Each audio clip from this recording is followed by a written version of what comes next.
Alkaa.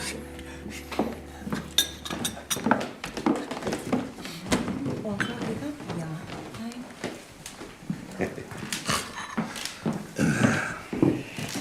100 euroa veto, ette te pysty syömään noita kananmunia kokonaisena. 100 euroa paremmaksi, että syön ne kuorineen. Kiinni veti.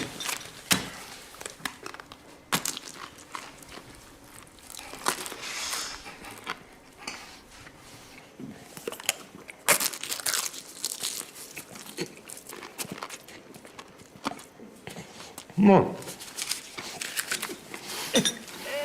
Ette kai te ole sukua kellekään Turhapurolla. En.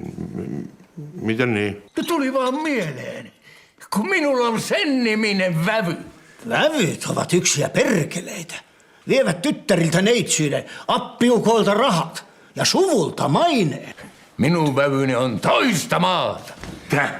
Se on oikein hyvä, kunnon mies. Hyvä käytöksin, kaikin puolin viksu ja muutenkin mukava.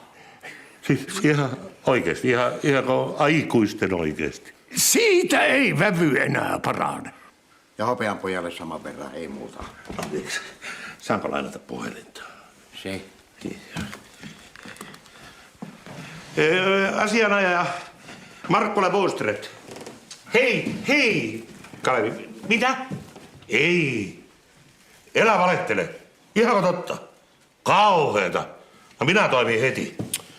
Kiitos vinkistä. Ai kauheeta. Sain justiin hyvin asiantuntevalta taholta tietää, että ensi viikolla aikovat tehdä semmoisen uuden omaisuusverolain. Ja se uhkaa vietä meikäläisen miljoonista ainakin puolet, ellei heti siirtää niinku rahoja lapsille, niin TMS. Niinkö? Pitäisiköhän meikäläisenkin? No ehdottomasti. Minä ainakin siirrän kaikki varallisuuteni heti tänään jo vävypojalleni.